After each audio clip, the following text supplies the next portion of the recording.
Jai Hind aspirants, I Ruby Thakur welcome you to SSB Crack Exams channel and I am here with the new topic. So अभी हर जगह आप news में एक topic जरूर सुन रहे होंगे दैट इज द COP29 जो कि बाकू अजरबैजान में स्टार्ट हुआ है। तो आज के इस पूरे वीडियो लेक्चर में हम COP29 के बारे में तो जानेंगे ही बट साथ में ही जो बाकी कॉन्फ्रेंस ऑफ पार्टीज हुई है उनके इतिहास के बारे में भी जानेंगे। तो चलिए स्टार्ट करते हैं। And yes we are talking about the United Nation का जो COP29 क्लाइमेट समिट है वो कल ही जो कि मंडे को 11 नवंबर को स्टार्ट हुआ है that is in the Azerbaijan. And of course जब ये समिट स्टार्ट हुआ है it's from 11th November to 22 November, लगभग 2 हफ्ते का ये समिट रहेगा। एंड उसी के दौरान अलग अलग रूल्स पे बात की जाएगी। दिस इज होल फॉर किस चीज के लिए कि आने वाले समय में हम क्लाइमेट को कैसे बचाएं। Done. So yes this is the whole thing which will be discussed and thing. Next is जैसे ही हमने ये जब बात स्टार्ट हुई बिकॉज कल का दिन जो है पूरा हो चुका है विद दिस पर्टिकुलर समिट, तो सबसे पहली बात जो वहां पे स्टार्ट हुई that is related to the Paris climate agreements goal. तो वीडियो के लास्ट में हम जरूर जानेंगे कि पेरिस क्लाइमेट एग्रीमेंट है क्या चीज। सो बेसिकली अभी के लिए आप इतना जानिए कि ये भी एक ट्रीट एग्रीमेंट था जो कि इसी पर्टिकुलर कॉन्फ्रेंस ऑफ पार्टीज के अंडर साइन हुआ था that was in the year 2015। Done. And एक और चीज जो यहाँ पे की गई दैट इज द क्या कि जो 2015 से 24 का डेकेड है this is the warmest decade every year. And here ये जो बोला गया that is the United Nation की एक organisation we know World Meteorological Organisation, so उनके द्वारा ये सब चीजें बोली गई हैं। Now, who all will attend this particular thing? So of course around 32,000 people जो लोग हैं उन्होंने रजिस्टर किया है इस साल इसमें पार्टिसिपेट करने के लिए। सो जितने भी रिप्रेजेंटेटिव्स है फ्रॉम 198 कंट्रीज जिन्होंने इस कन्वेंशन को भी रेटिफाई किया था।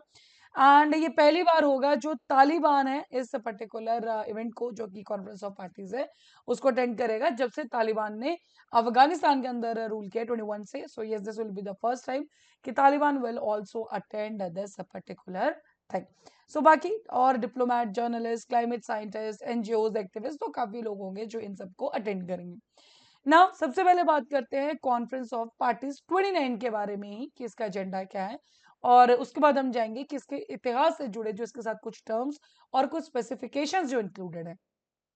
सो कॉन्फ्रेंस ऑफ पार्टी 29 जो है एक तरह की एनुअल गैदरिंग है कंट्रीज की जो कि 1992 में United Nations framework convention UNFCCC आपने सुना होगा ऑन द क्लाइमेट चेंज जब साइन हुआ था उसी के बाद से हर साल इसको ऑर्गेनाइज किया जाता है। एंड ये जो COP है that is the conference of the parties, इस बार जो है this is the 29th meeting. Conference of party 1 से लेके आज हम है 29 की मीटिंग में। हर साल एक अलग कंट्री एक अलग सिटी डिसाइड की जाती है। इस बार जो सिटी डिसाइड की थी ये सोचा गया था कि यूरोपियन यूनियन की कोई कंट्री होगी बट रशिया के पास एक वीटो पावर है जो साइट सिलेक्शन के लिए उन्होंने यूज की और उन्होंने कहा कि यूरोपियन यूनियन के अंदर किसी भी कंट्री के अंदर ये जो है कॉन्फ्रेंस ऑफ पार्टी है जो मीटिंग है वो नहीं होगी। एंड उसका जो रीजन था दैट वाज व्हाट कि उन्होंने ये कहा यूरोपियन यूनियन का जो पूरा ब्लॉक है वो यूक्रेन को सपोर्ट कर रहा है and only this was the reason कि वहां पर ये होल्ड नहीं कराई गई। डन। नाउ नेक्स्ट अगर हम बात करें एक इससे पहले एक रिपोर्ट आती है यूनाइटेड नेशंस का बैक पे एंड उसके अंदर ये कहा गया है कि जो इमर्जिंग कंट्रीज है चाइना को इंक्लूड एक्सक्लूड कर दिया गया है। एंड उसमें कहना है कि इन इमर्जिंग कंट्रीज को ये जो डेवलपिंग कंट्रीज को है they need the investments and that is beyond $2 trillion annually in 2030 ताकि ग्लोबल वार्मिंग को रोका जा सके। या देखिए पूरा तो नहीं रोका जा सकता लेकिन जो भी हमें स्टेप्स लेने हैं उनके लिए of course need the finance. And यहाँ पे एक रिपोर्ट का कहना है कि it should be $2 trillion. Done. एक यूके और इजिप्ट की कंबाइंड स्टडी उसके अंदर भी यही बोला गया है कि जो $1 ट्रिलियन है ये रिच कंट्रीज जो ऑलरेडी रिच है या फिर जो डेवलप्ड कंट्रीज है उनके द्वारा आने चाहिए। देन उनके जो कंट्रीज है इन्वेस्टर्स है ये मल्टीलेटरल डेवलपमेंट बैंक्स है they should contribute to the emerging और द डेवलपिंग कंट्रीज ताकि वो क्लाइमेट के साथ अलाइन होकर सस्टेनेबली काम कर सकें लेकिन उनके डेवलपमेंट के अंदर कोई भी फर्क ना आए। सो 2009 के अंदर रिचर नेशंस ने प्लेज किया था कि हम $100 बिलियन एनुअली जो है कमिट करेंगे to the climate financing to the developing countries by the 2020। लेकिन दिस ये चीज भी है ये भी क्या हुआ 2 साल लेट हो गया। बट वर्ल्ड्स पुअरर नेशंस जितने भी है वो अब बोल रहे हैं कि नया गोल सेट किया जाए, एटलीस्ट $1 ट्रिलियन है पर ईयर, जो कि इन देशों को या जो जो डेवलप्ड स्टेट है उनको कमिट करना चाहिए for the particularly emerging Nations को। करंट डोनर्स जो है इस टाइम पे मींस जो ऑलरेडी डोनेट कर रहे हैं, उनका कहना है कुछ नेशंस जैसे कि चाइना का नाम किया जा रहा है, जो वर्ल्ड का लार्जेस्ट एनुअल एमिटर है ग्रीन हाउस गैसेस का, यूएई जो मेजर फॉसिल फ्यूल प्रोड्यूसर है, इनको कहा जा रहा है कि ये अभी भी जो है डेवलपिंग कंट्रीज के अंदर है, बट दे आर ऑलरेडी काफी ज्यादा ग्रो चुके हैं, सो इन कंट्रीज को भी क्या करना चाहिए, अब डोनेट करना चाहिए। तो ये जो सारे फैसले ये लिए जाएंगे इस COP29 के अंडर। सो नेशनल जो नेशनल डिटरमिन्ड कंट्रीब्यूशंस होती हैं हर एक कंट्री की, बेसिकली टारगेट बताती है अपनी कंट्री, हम आगे इन पे भी बात करेंगे। सो वहां पे भी बोला जा रहा है कि इन कंट्रीज को जो अपना एजेंडा अब हाई सेट करना होगा। एनडीसी बेसिकली है क्या, हर एक कंट्री का इंडिविजुअल बेसिस पे नेशनल क्लाइमेट एक्शन प्लान, तो एक पर्टिकुलर कंट्री का क्या टारगेट है आने वाले 5 सालों के, आने वाले टाइम पे, कि वो कैसे ग्रीन हाउस गैस एमिशंस को कम करेंगे, एंड ये जो गोल है that should be related to the Paris agreement. Done. So उसी के साथ इस पे बात की जाएगी। इस बार COP29 का जो सबसे बड़ा एजेंडा है that is the climate finance only, कि किस हिसाब से जो है अब फाइनेंसिंग की जाएगी। हमने बात की $100 बिलियन की थी, लेकिन अब ट्रिलियंस में जो है कॉल किया जा रहा है, एंड पर्टिकुलरली सिग्निफिकेंट टॉपिक है, तो ग्लोबल साउथ के लिए पर्टिकुलरली बात की जा रही है कि नए नेगोशिएटेड क्लाइमेट फाइनेंस टारगेट्स जो है लाए जाए। एंड इन नए टारगेट्स की जो बात की, इनको बोला जा रहा है new collective quantified goal on climate finance, और ये जो बेसिकली रिप्रेजेंट करेगा फ्यूचर एनुअल फ्लोज को ऑफ क्लाइमेट फाइनेंस। जैसे कि हमने बताया कि किस तरह से जो है ये जो NCQGs है इनमें ये बताया जाएगा कि ये जो डेवलप्ड नेशंस है ये कैसे कंट्रीब्यूट करेंगे इन द डेवलपिंग नेशंस की ग्रोथ के अंदर। सो यस ऑफ कोर्स ये रिप्लेस करेगा जो मैंने आपको बताया 2009 में $100 बिलियन ईयर्स की जो बात थी कि इतना हम 2020 तक इतना कंट्रीब्यूट करेंगे। So yes now change. अब देखिए जब बात हो रही है हमारी इन सब चीजों की, तो यहाँ पे दो चीजें आपको याद रखनी है कि क्लाइमेट फाइनेंसिंग के अंदर दो चीजें आती है, एक है अडेप्टेशन, एक है मिटिगेशन। सो अडेप्टेशन का अगर आप मतलब समझेंगे तो ये उन एक्शंस की बात करता है जिसके अंदर आपको वो चीजें आपको अडेप्ट करनी, मींस ऑलरेडी चीजें खराब हो चुकी हैं, अब आपको उनको कंपनसेट करना है, कंपनसेट करके उस सिचुएशन को जो ऑलरेडी अकर हो चुकी है उसको आपको अडेप्ट करना है, एंड अब आपको सॉल्यूशंस लेके आने हैं कि अब इन चीजों को सही करने के लिए, कंपनसेट करने के लिए हम क्या कर सकते हैं। so, बोलने का मतलब एडेप्टेशन का कि ऑलरेडी सिचुएशन खराब हो चुकी है, अब हमें उसे अडेप्ट करना है, उसके बाद हमें उसके सॉल्यूशंस निकालने हैं कि कैसे उसे बेहतर किया जा सकता है। दूसरा कंसेप्ट है मिटिगेशन का। मिटिगेशन का मतलब क्या हुआ कि प्रिकॉशन पहले ही लेना है, जो भी डिजास्टर्स हो सकते हैं या जो ऑलरेडी, जैसे ग्रीन हाउस गैसेस आपको पता है मिट हो रही हैं, सो आपको अब क्या करना है, ग्रीन हाउसेस गैसेस को कम करना है ताकि जो फ्यूचर में उसका रिपरकेशंस है या जो हमें हानि पहुंचने वाली है हम उससे पहले ही बच जाए। सो दीज आर अडेप्टेशन का मतलब क्या हुआ कि ऑलरेडी सिचुएशन खराब हो चुके हैं, now you have to compensate that. Mitigation का मतलब यह है कि आप पहले ही आप प्रिकॉशंस लीजिए ताकि वो एक जो सिचुएशन खराब होने वाली है वो यहाँ पर आए ही ना बार बार हम बात करें कि पेरिस एग्रीमेंट के साथ अलाइन होना है, पेरिस एग्रीमेंट के साथ हमें गोल सेट करने हैं। So basically what is this Paris agreement? So Paris agreement COP के अंदर पहली लीगल बाइंडिंग ग्लोबल ट्रीटी थी क्लाइमेट चेंज के ऊपर, जो कि COP21 कॉन्फ्रेंस ऑफ पार्टीज 21 2015 2015 के अंदर साइन हुई थी, that is in the Paris, and इसी के ऊपर इसका नाम पड़ा था पेरिस एग्रीमेंट। सो पेरिस एग्रीमेंट के अंदर क्या क्या चीजें डिसाइड की गई थी कि जो ग्लोबल एवरेज टेम्परेचर है उसको हमें वेल बिलो रखना है 2 डिग्री सेल्सियस, और आइडल जो है प्री इंडस्ट्री लेवल से वो that should be below 1.5 degree Celsius. और ये जो पर्टिकुलर है ये आप बार बार न्यूज में पढ़ते भी है, 1.5 डिग्री सेल्सियस और 2.5 डिग्री सेल्सियस। साथ ही में हमें एबिलिटी को बढ़ाना है ताकि हम क्लाइमेट चेंज को अडेप्ट कर सके और रेजिलेंस को हम और ज्यादा बिल्ड कर सके। So basically we have to adapt the climate and उसके लिए काम भी करना होगा। Align finance flows with the pathway towards low greenhouse gas emissions and climate resilient development। मतलब कि फाइनेंस हम जो भी डाल रहे हैं, जो भी हम चीजें डेवलपमेंट की तरफ जा रहे हैं, सो उसे इस तरह से करना होगा कि क्लाइमेट को हानि ना पहुंचे, क्लाइमेट को ध्यान में रखते हुए हमें आगे चीजें करनी होगी। सो पेरिस एग्रीमेंट जो बिलीव करता है that is with the bottom up approach, done. And इसी के अंडर जो मैंने आपको बताया था कि NDCs रखे जाते हैं, correct. So basically bottom up approach का मतलब क्या है कि अगर हर एक देश अपने अपने इंडिविजुअल लेवल पे काम करेगा तो ऑल ओवर वर्ल्ड जो एक कंबाइंड है, जो टॉप पे वर्ल्ड है, वो इकट्ठा सही हो जाएगा। सो बेसिकली हर एक कंट्री को अपने नेशनल डिटरमिन्ड कंट्रीब्यूशन सेट करने होते हैं और वो यूएनएफसीसी के सेक्रेटेरिएट में सबमिट करने होते हैं एंड हर 5 साल में उनको रिवाइज किया जाता है ताकि जो है फर्दर उस पर जो भी सिचुएशंस है, बिकॉज हर 5 साल में ऑफकोर्स चाहे क्लाइमेट है, हर एक एनवायरमेंट बदल रही है, तो उनके अराउंड जो है अलाइन करना है। So yes, Paris agreement believes in this particular approach. Correct. So 5 year जो साइकिल है बेसिकली जिसमें हम बात करें कि इनको रिन्यू करना होता है, इसी पर्टिकुलर चीज को हम बोलते हैं दैट्स द रेचे मैकेनिज्म। ध्यान रखिएगा, काफी बार आपके एग्जाम में भी पूछा जाता है।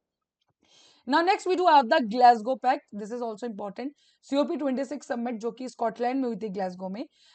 इसी पैक्ट के अंदर यहाँ पे बात की गई थी phase down of the coal and phase out of the fossil fuels and इस पर्टिकुलर कॉन्फ्रेंस ऑफ पार्टी में पहली बार जो है कोल को मेंशन किया गया था। बेसिकली ग्लासगो पैक्ट किस चीज के लिए? फॉसिल फ्यूल्स और कोल को फेज आउट करने के लिए। नाउ अब कुछ टर्म्स पे बात करते हैं जो हम बार बार पढ़ेंगे जब हम बात करेंगे अब आगे आगे जैसे ये समिट चलती जाएगी। पहली है कार्बन ऑफसेट। मतलब इसका मतलब क्या हुआ? ऑफ कोर्स जब हमारी डेवलपमेंट चल रही है तो एक तरफ आप देखेंगे इमेज में we do have the emissions, carbon dioxide emissions है, ग्रीन हाउस गैस एमिशंस है। तो इस चीज को बैलेंस करने के लिए आप और चीजें क्या करें? फॉर एग्जाम्पल यहाँ पे आप देखेंगे इंडस्ट्रीज है, व्हीकल्स है, एरोप्लेन, तो हर चीज एमिशंस है, बट उसको बैलेंस करने के लिए हमने क्या कर दिया? यहाँ पे ट्रीज लगा दिए, then renewable energy, windmill है, सोलर पैनल। इससे क्या है, जो ग्रीन हाउस गैस एमिशंस हो रही है तो इन पर्टिकुलर चीजों से क्या हो रहा है? कार्बन डाइऑक्साइड को कम भी किया जा रहा है। मान लीजिए यहाँ पे हमारा एमिशन है 10 कार्बन डाइऑक्साइड का और यहाँ पे हम 10 को रिड्यूस भी कर रहे हैं, तो ये उससे क्या हो जाएगा? हमें एक बैलेंस देखने को मिलेगा। Done. So this is what we call as the carbon offsets. Next is article 6 जो अब आप बार बार पढ़ेंगे, पेरिस एग्रीमेंट के अंदर है। बेसिकली ये कंट्रीज को बोलता है कि आपको रिड्यूस करनी होंगी carbon emissions and particularly how trade offsets helping them meet. कैसे? देखिए कंट्रीज क्या कर सकती है, कंपनीज आपस में डील कर सकती है। मान लीजिए दो कंपनीज हैं, एक कंपनी ए है, एक कंपनी बी है, दोनों को एक दे दिया गया कि कंपनी ए जो है 10 कार्बन एमिशन कर सकती है, कंपनी बी भी क्या कर सकती है? 10 कार्बन एमिशन कर सकती है।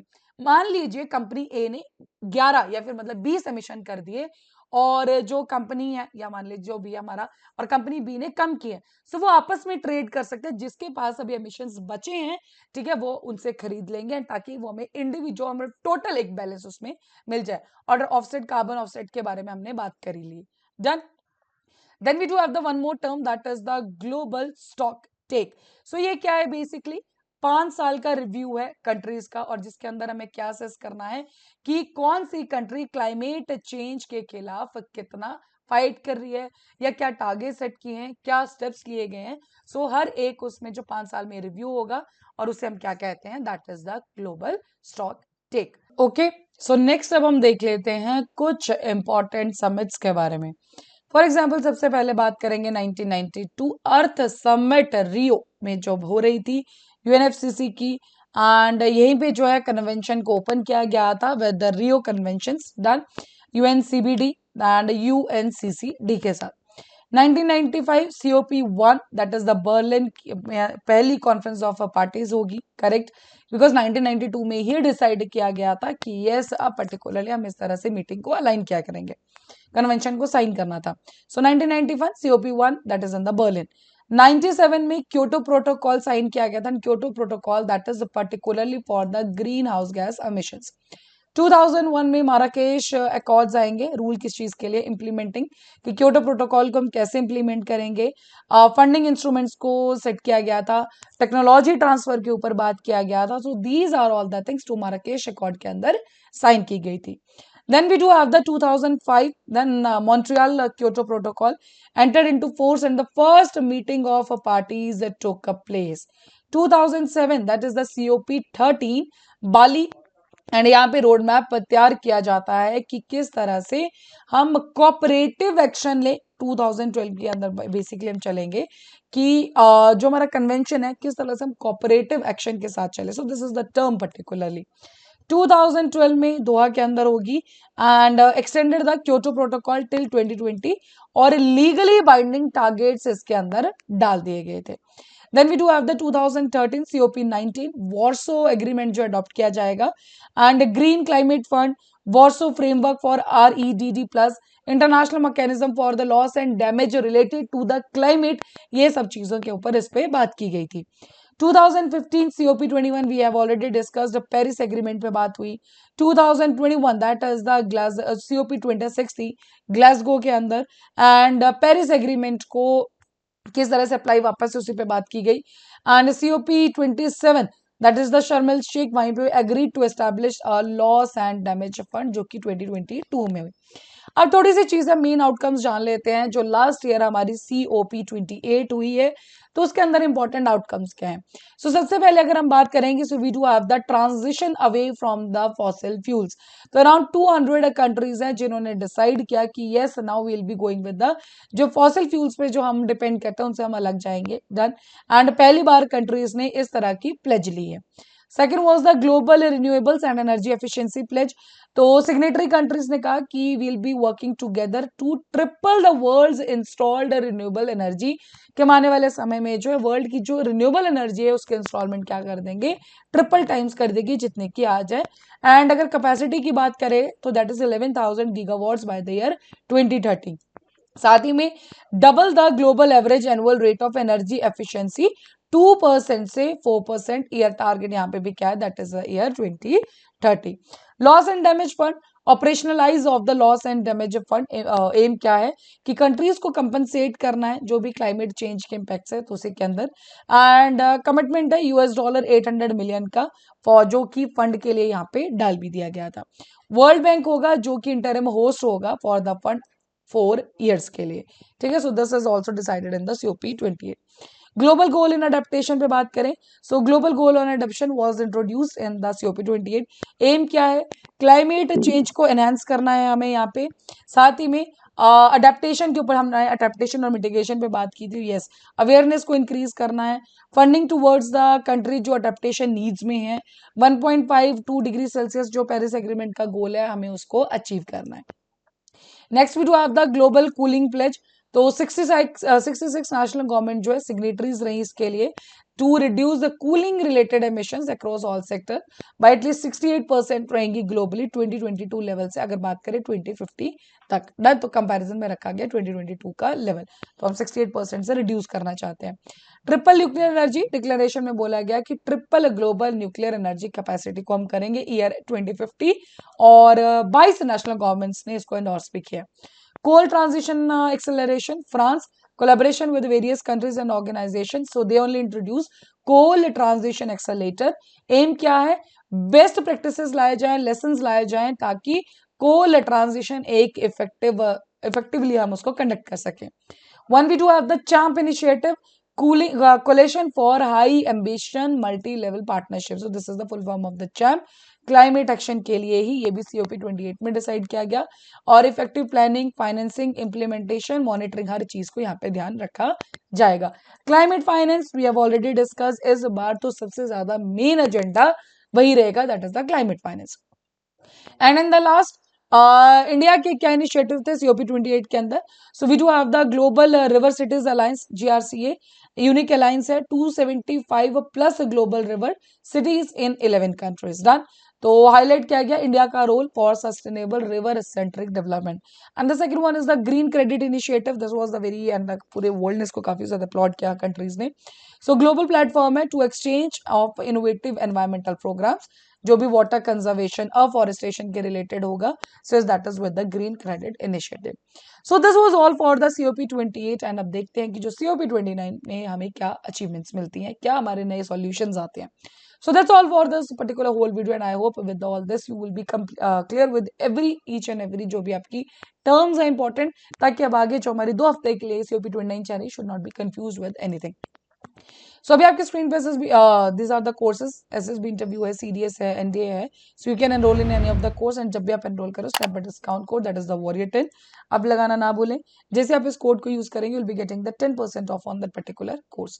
So that's all for the day, thank you so much for watching this video lecture. जय हिंद, जय भारत। अगर आप एक डिफेंस एस्पिरेंट हैं और SSB interview, NDA, CDS, FCAT जैसे एग्जाम्स के लिए प्रिपेयर कर रहे हैं, तो आप SSB क्रैक एग्जाम्स के कोर्स को चेक करना ना भूलें। आप हमारी लर्निंग एप्लीकेशन को Google प्ले स्टोर से भी डाउनलोड कर सकते हैं।